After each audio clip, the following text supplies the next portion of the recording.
नमस्कार दोस्तों, मैं स्टेशन मास्टर गोविंद साहू आपका बहुत बहुत स्वागत करता हूँ।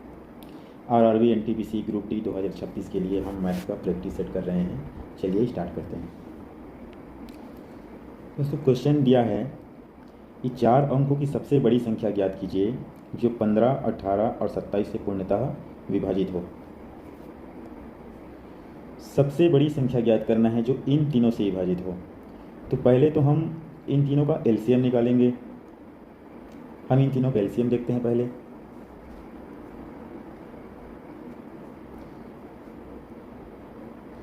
देखो 15 का क्या बनेगा 3 × 5। और ये 18 का क्या बनेगा 2 × 3 × 3। ठीक है, हम इसका एलसीएम निकाल रहे हैं। फिर 27, इसका क्या रहेगा 3 × 3 × 3।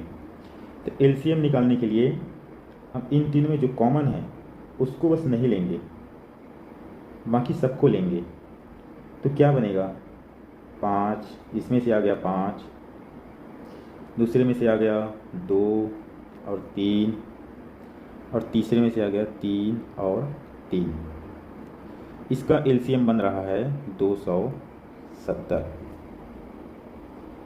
अब 4 अंकों की सबसे बड़ी संख्या, 4 अंकों की सबसे बड़ी संख्या होती है 9999। ठीक है, देखो 4 अंकों की सबसे बड़ी संख्या तो 9999 9999 है, लेकिन हमें वो 4 अंकों की सबसे बड़ी संख्या ज्ञात करनी है जो इन तीनों से विभाजित हो जाए। इन तीनों से, ये 15, 18 और 27 से विभाजित हो। तो उसको निकालने के लिए तो वो 4 अंकों की सबसे बड़ी संख्या 270 से भी विभाजित होनी चाहिए। तो 270 का हम मल्टीपल देखेंगे। तो इसको हम 270 से भाग देंगे, 270। ठीक है, 270 से भाग देंगे तो रिमाइंडर क्या बचेगा, इसमें रिमाइंडर बचेगा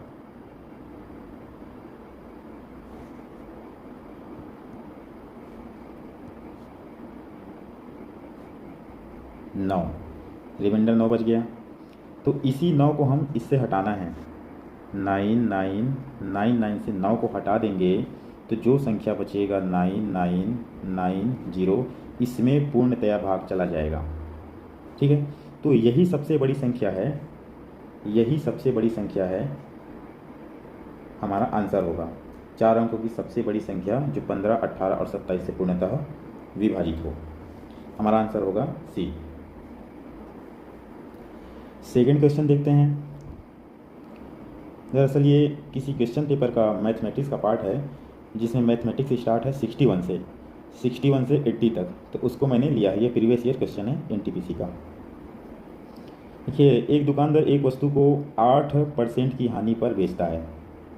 यदि उसने उसे 300 रुपये अधिक में बेचा होता तो उसे 7% का लाभ होता। वस्तु का क्रय मूल्य ज्ञात करना है। देखिए, बोला है इसमें 8% हानि पर बेचता है। ठीक, 8% हानि पर बेचा। अगर 300 रुपये और अधिक में बेचता तो 7% का लाभ होता। ये 7% का लाभ कमाने के लिए उसको 300 रुपये अधिक में बेचता।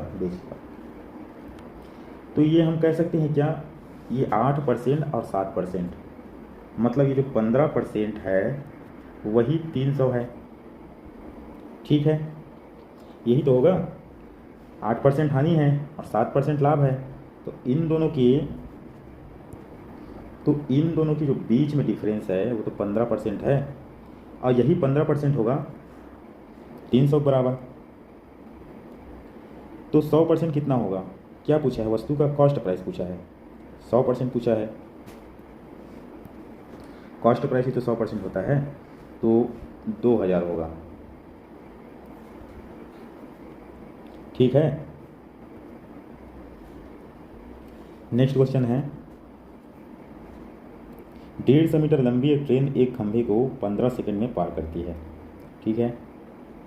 ट्रेन की स्पीड किलोमीटर प्रति घंटा में याद कीजिए।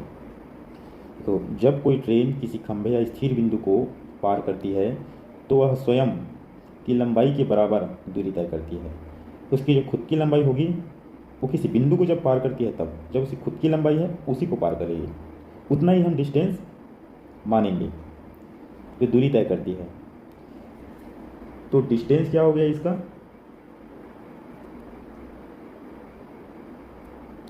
डिस्टेंस तो हो गया 150 मीटर। और समय कितना लिया, टाइम 15 सेकेंड। ट्रेन की चाल मीटर प्रति सेकंड में, हम इससे जो सॉल्व करेंगे तो मीटर प्रति सेकंड में आएगा, क्योंकि मीटर और सेकंड में दिया है, लेकिन हमें पूछा क्या गया है, किलोमीटर प्रति घंटे में।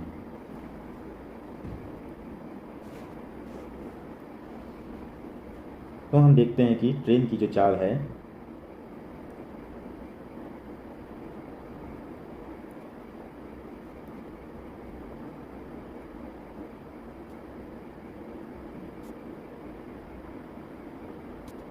ट्रेन की चाल निकालने के लिए दूरी बटा समय। दूरी हमको दिया है 150 और समय दिया है 15, तो यहाँ से आ जाएगा 10 मीटर प्रति सेकेंड। 10 मीटर प्रति सेकेंड है, लेकिन चाल को किलोमीटर प्रति घंटा में बदलने के लिए हमें इस 10 में हमें 18/5 का गुणा करना पड़ेगा। ठीक है। तो क्या बनेगा, 5 एकम 5 दूनी 10 कट गया, 18 दूनी 36 किलोमीटर प्रति घंटा। ए।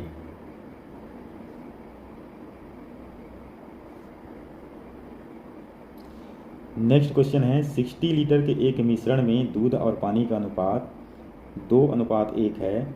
इस अनुपात को 1:2 बनाने के लिए इसमें कितना पानी मिलाया जाना चाहिए। कुल मिश्रण क्या दिया है, 60 लीटर। कुल मिश्रण है 60 लीटर। प्रारंभिक अनुपात, और जो प्रारंभिक अनुपात है मिल्क और वाटर का जो मैंने लिया है, मतलब दिए हुए हैं 2:1।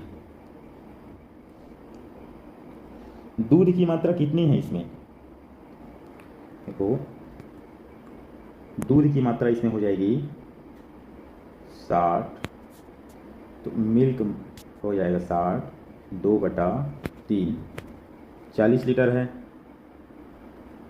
ठीक। और वाटर कितना है, 60 1/3 20 लीटर है। अब हमें नया अनुपात 1:2 बनाना है, क्योंकि मिश्रण में केवल पानी मिलाया जा रहा है। ठीक है। इसलिए दूध की मात्रा तो 40 ही रहेगी, वही रहेगी। बनाना हमको है ये 1:2।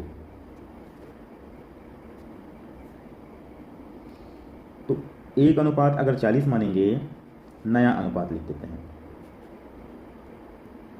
नया अनुपात बनाना है हमको 1:2। तो ये 40, ये मिल्क और वाटर का, तो ये जो 40 को हम 1 मानेंगे तो वाटर होना चाहिए 80, तब तो बनेगा 1:2। और हमारे पास वाटर कितना है, 20 है, 20 है ना। तो हमने नया कितना मिलाया, 60 लीटर हमने पानी मिलाया उसमें, वही पूछा है कितना पानी मिलाया, तो हमने 60 लीटर पानी मिलाया है उसमें, यही आंसर। ये बहुत मस्त क्वेश्चन है, और ये जो लाभ हानि का जो चैप्टर है बहुत अच्छा है, बहुत अच्छा लगता है। ठीक है, इसमें दिया है एक डीलर अपनी वस्तुओं का मूल्य क्रय मूल्य से 20% अधिक अंकित करता है, लेकिन 10% की छूट देता है। इसका शुद्ध लाभ का प्रतिशत। जब कुछ नहीं दिया है, कॉस्ट प्राइस वगैरह कुछ नहीं दिया है, कोई नंबर अंक नहीं दिया है, तो हम इसको 100 मानेंगे। ठीक है, कुछ नहीं दिया है तो यही हमारा CP है, मान लो। अब इसको हम 20% अधिक अंकित करते हैं, तो कितना लिखेंगे हम इसको? 120। 20 हमने खरीदा 100 रुपये पे किसी चीज़ को, 120 रुपये हमने टैग लगा दिया उस पर और बोल दिया कि इस पर 10% का छूट है। तो 120 का 10% कितना होगा? 12 होगा। अब यही 12 रुपये हमने छूट दे दिया, खरीदा हमने 100 रुपये पे, 120 रुपये टैग लगाकर 12 रुपये का छूट दे दिया। तो ये जो 100 रुपये में हम 12 हटा दीजिए, 108। तो हमने सेल कितने में किया? 108 रुपये में। हमारा प्रॉफिट क्या बना? 100 का हमारा कॉस्ट प्राइस है और 108 रुपये में बेच दिए, तो हमें 8% ही तो मिला।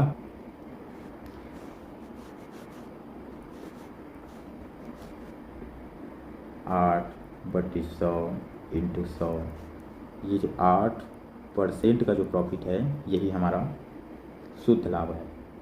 Option A. श्रृंखला में अगला पद ज्ञात कीजिए। श्रृंखला हमको दिया है, श्रृंखला है 8, 24, 12, 36, 18, 54। और ये बना किस हिसाब से है? देखो, 8 दिया 24 का हाफ, फिर इसका 3 गुना, फिर से हाफ, फिर इसका 3 गुना, फिर से हाफ आएगा। हम सीधा सीधा कह सकते हैं कि ये 27 आंसर होगा। 8 दिया 24, फिर इसका आधा, फिर इसका 3 गुना, फिर इसका आधा, फिर इसका 3 गुना, फिर से इसका आधा। उसका भी अगला पद निकाल सकते हैं। क्या होगा? 81। देखो, क्वेश्चन में दिया है कि यदि किसी बेलन की ऊंचाई 15% बढ़ा दी जाए, आधार की त्रिज्या 10% घटा दी जाए, तो उसके वक्री पृष्ठ का क्षेत्रफल में क्या परिवर्तन होगा? वक्र पृष्ठ क्षेत्रफल में परिवर्तन क्या होगा? इसका तो एक सीधा सीधा फॉर्मूला आता है, कुल प्रतिशत परिवर्तन का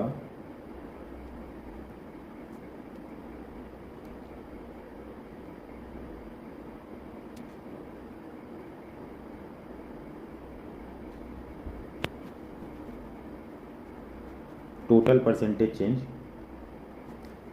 x plus y plus XY बटे 100। 15% बढ़ा दिया का मतलब होता है, यहाँ 15 लिख दीजिए। 10% घटा दिया तो मतलब होता है माइनस का 10, और प्लस में ये 15 गुणित माइनस का 10 होगा डिवाइडेड बाई 100। ठीक है, यहाँ पर बचेगा 5। ये माइनस का 10 है, यहाँ पर जो माइनस का 10 है, तो जब गुणा होगा तो यहाँ बाहर माइनस लग जाएगा।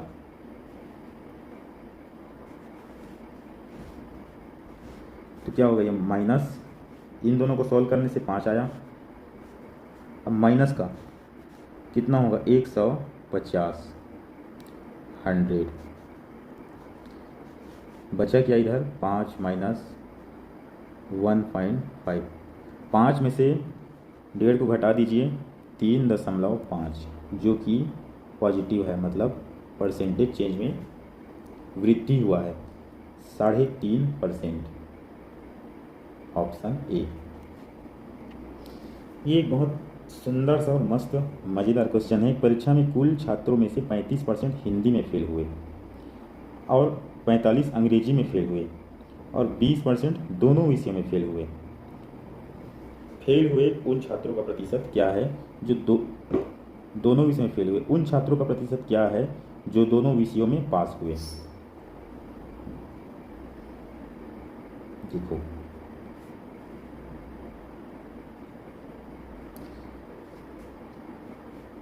ये जो है हिंदी के लिए और ये जो है इंग्लिश के लिए।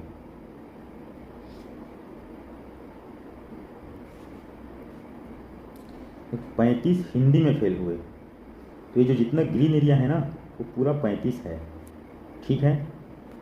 और 45 अंग्रेजी में फेल हुए, जितना रेड एरिया है ना वो पूरा 45 है, मतलब 45 इधर भी कवर कर रहे हैं, और ये जो 35 इधर भी कवर किए हैं, मतलब 35 का कुछ हिस्सा इधर भी है और वही 45 का भी कुछ हिस्सा इधर है। तो कितना है वो? 20 है।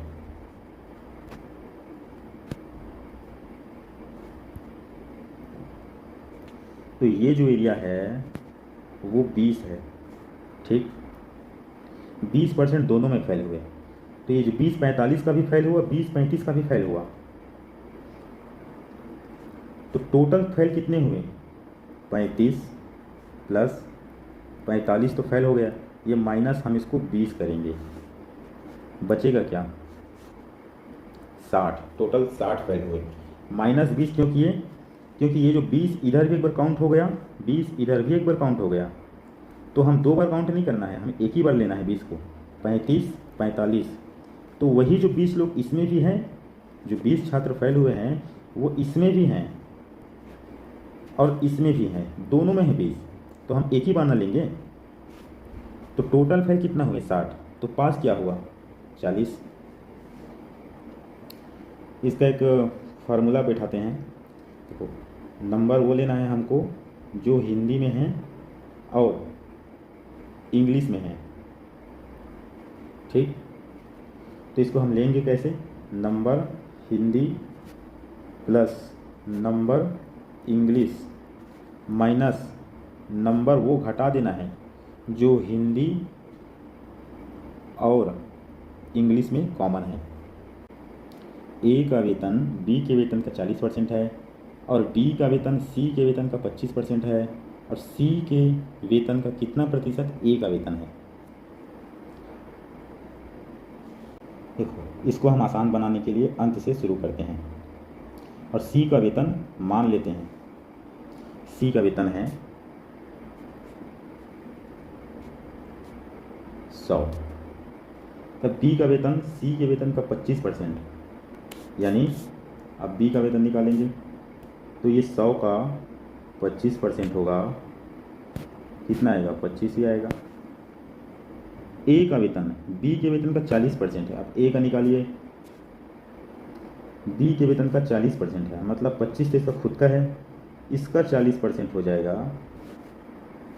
25 चौक 100 बच गया 10, एक आ गया 10। अब सी के वेतन के संदर्भ में ए का प्रतिशत,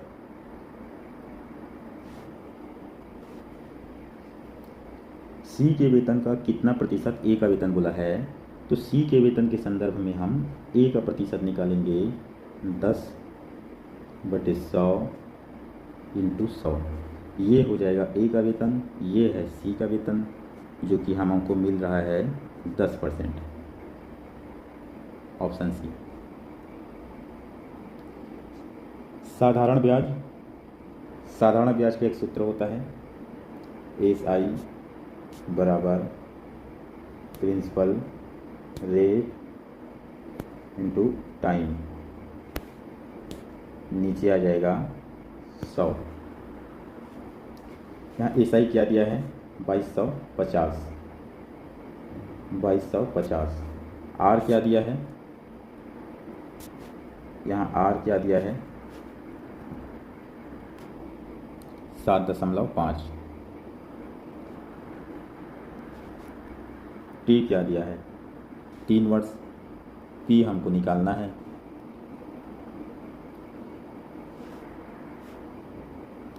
रख दीजिए फॉर्मूले में 2250, P तो हमको निकालना है, R हो गया 7.5 गुणित का समय हो गया 3, नीचे आ जाएगा 100। तो यहाँ हम P ज्ञात कर सकते हैं 2250 इंटू 100। ये 7.5 को 3 से गुणा करेंगे तो ये खुद आ जाएगा, नीचे आएगा लेकिन 22.5। इस 22.5 को इस 2250 से कटाएंगे, बचेगा ऊपर में 100।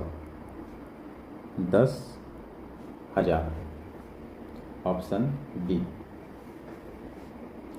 ये तो हो गया फॉर्मूले के हिसाब से बनाया है, लेकिन हम एग्ज़ाम में डायरेक्ट हमें ऐसे सोचना है कि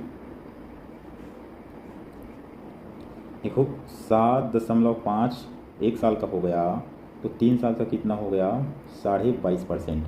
और जो 22.5% जो ब्याज है वही है, क्या चीज़ है, ये 2250 रुपये। 22.5% ब्याज में जो 2250 रुपये है, तो इसका 100% क्या हो जाएगा, 10,000।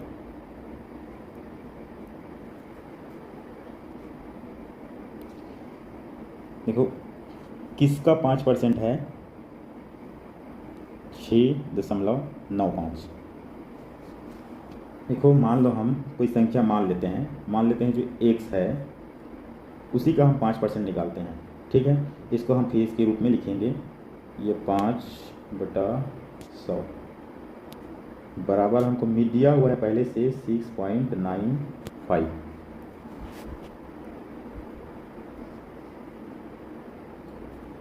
तो x इंटू 0.0 बराबर दिया हुआ है 6.95।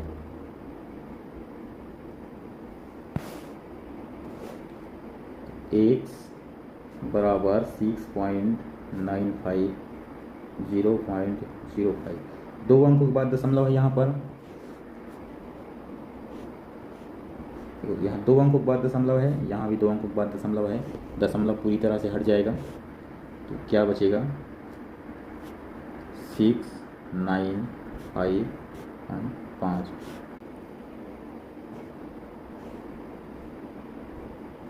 हाँ कटाएंगे तो क्या आएगा, 5 एकम 5, 1 बच गया, 5 तिया 15, जो कि 1 बचने के बाद 19 बन गया, 3 15, 4 बच गया, 5 या 45। आंसर आ जाएगा 139, ऑप्शन ए। ये बड़ा सिंपल सा क्वेश्चन है, लेकिन पूछा जाता है टाइम खपाने के लिए, ताकि आपका टाइम लॉस हो और आप इसी में उलझ जाएं। लेकिन इसको करना कुछ नहीं है, लिख लेना है हमको। क्या लिखना है, 100 लिख लीजिए, +2 ऐसे अलग से तोड़ लीजिए इसको, बाकी फिर से इसको 100 लिख लीजिए, +2 इसे तोड़ लीजिए। और हम तो बचपन से पढ़ते आ रहे हैं, देखो ये लिखा है a + b लिखा हुआ है, सेम ये भी a + b लिखा हुआ है, a + b का स्क्वायर बन जाएगा ये। तो इसको हम लिख सकते हैं a का स्क्वायर b का स्क्वायर +2ab लिखेंगे, कोई दिक्कत। तो a का स्क्वायर का मतलब 100 का स्क्वायर, तो हम क्या लिखेंगे, 10,000। b का स्क्वायर मतलब 4, और 2ab 400, 10,404, ऑप्शन सी। जोड़ेंगे तो आ जाएगा 10,404। देखो एक ट्रेन है जो 8:25 दिल्ली से निकलती है, और अगले दिन सुबह 6:10 में, कितने बजे, सॉरी देखो शाम को 8:25 में निकलती है दिल्ली से, और अगले दिन सुबह 6:10 लखनऊ पहुंचती है। दिल्ली से लखनऊ तक उसको अपनी जो यात्रा पूरी करने में कितना समय लगा टोटल, ठीक है। तो यहाँ पर एक हम घड़ी बना लेते हैं, बड़ा बनाएंगे, ठीक है। शाम को 8:25 पे, ये 8 और ये 25, इसको हम अगर 35 मिनट और जोड़ दें तो 9 बज जाएगा, ठीक है।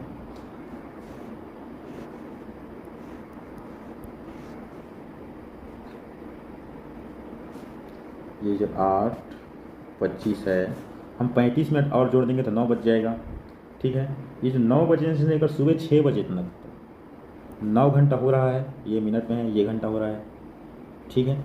और 6:10 और है, तो यहाँ 10 मिनट और हुए, तो घंटा में 9 और मिनट में 45, 9 घंटा 45, ऑप्शन डी।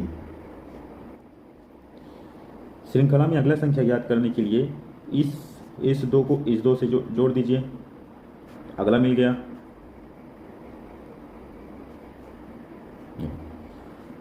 इसको इससे जोड़ देंगे तो ये मिल जाएगा, फिर इसको इससे जोड़ देंगे तो ये मिल जाएगा, फिर इसको इससे जोड़ेंगे तो ये मिल जाएगा, फिर इसको इससे जोड़ेंगे तो ये मिल जाएगा, फिर इसको इससे जोड़ देंगे तो ये मिल जाएगा। ठीक है, 2 को 2 से जोड़ेंगे तो 4 मिला, 2 को 4 से जोड़े तो 6 मिला, अब 4 को 6 से जोड़े तो 10 मिला, 6 को 10 से जोड़े तो 16 मिला, और 10 को 16 से जोड़े तो 26 मिला, और 16 को 26 से जोड़ेंगे तो क्या मिलेगा? 42। बी, ये एक सवाल है, ये कुछ नंबर दिए हैं 62.35, 73.12। यहाँ पर क्या चीज़ रखें और उसको इससे जोड़े, दोनों बैलेंस हो जाए, वही पूछा है, कुछ नहीं है, बस थोड़ा समय लगाने के लिए, ताकि कितना जल्दी कैलकुलेटिंग कर सकते हो आप, इसके लिए दिया है। करना कुछ नहीं है, बस यहाँ कुछ नंबर होगा, कुछ तो होगा, तो हम इसको जब जोड़ेंगे 90.17 से, तो दोनों तरफ बैलेंस हो जाएगा। ठीक है, ऑप्शन में आएगा ये आंसर आ जाएगा, करके देख लीजिए। देखो 50 छात्रों और एक शिक्षक की कक्षा का औसत वजन 41 किलोग्राम है। 50 छात्र और एक शिक्षक मतलब 51। यदि शिक्षक के बिना उसी कक्षा का औसत वजन 40 किलोग्राम है, मतलब 50 छात्रों का 40, तो शिक्षक का वजन क्या होगा? इसके लिए होता है, देखो 50 छात्र और एक शिक्षक मतलब होता है 51, 51 गुणा वजन है 41, टोटल वजन आ गया। इधर भी हम टोटल वजन का बैलेंस कर देंगे। 50 छात्र का वजन है 40 प्लस एक शिक्षक है जिसका वजन हमको याद करना है x। हम इधर भी सेम फोटो बनाएंगे और बैठा देंगे। देखो इसको वैसे ही करना है, 50 + 1, ये 40 + 1, 50 का 40 से गुणा करेंगे तो ये हो जाएगा 50 × 40, 50 का 1 से गुणा करेंगे तो हो जाएगा 50, फिर 40 का 1 से गुणा करेंगे तो 40, 1 का 1 से गुणा करेंगे तो 1, और ये 50 उस साइड है, राइट हैंड साइड में, गुणित 40 + x। ये 50 × 40, ये देखिए ये वाला,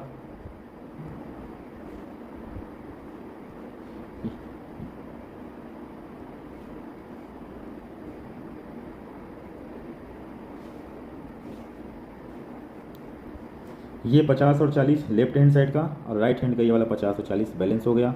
ठीक है, बचा क्या? x के बराबर में क्या आएगा? यही 50, 40, 90 और 91। देखो ये इस टाइप से बन रहा है, 1 का स्क्वायर माइनस 1 0, 2 का स्क्वायर माइनस 1 3, 3 का स्क्वायर माइनस 1 8, 4 का स्क्वायर माइनस 1 15, यही आ जाएगा ऑप्शन ए। ठीक है, वैसे ही 5 का स्क्वायर माइनस 1 25, 6 का स्क्वायर माइनस 1 36, आ जाएगा ऑप्शन ए। 504 मीटर के एक तार को 8 स्थानों पर काटकर बराबर टुकड़ों में बांटा गया। 8 स्थानों पर काटा गया है,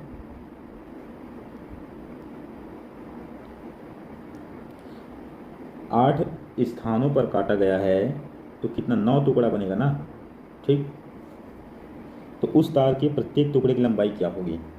तो हमको करना क्या है, 5 हमको करना है 5049,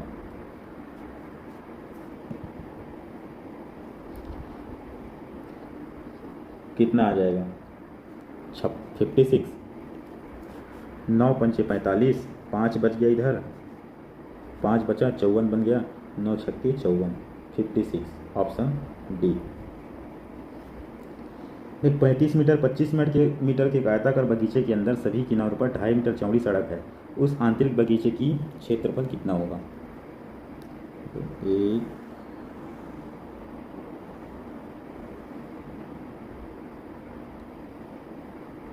एक आयताकार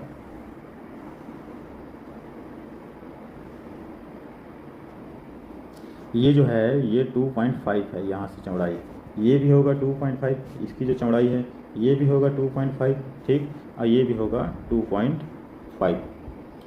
पहला क्या है, ये टोटल है जो यहाँ से लेकर 35 यहाँ तक, ठीक, यहाँ से यहाँ तक 35 है, और यहाँ ऊपर से लेकर नीचे तक ये हो जाएगा 25। ठीक, तो इस 25 में से ढाई, ये ढाई निकल गया, तो क्या बचा अंदर? 20 बचा ना। और ये वाली जो 35 में से जो टोटल 35 लंबाई है उसमें से ये वाला ढाई निकल जाएगा, ये वाला ढाई निकल जाएगा, तो नीचे क्या बचेगा? कटने के बाद 30 बचेगा। तो अब इस आयत का क्षेत्रफल निकाल लीजिए। 30 × 20 600 हो जाएगा। Option D. ये क्वेश्चन है 999 विथ 15 है, तो हम इसको 999 नहीं लिखेंगे, हम इसको लिखेंगे सीधा 1000 माइनस का 1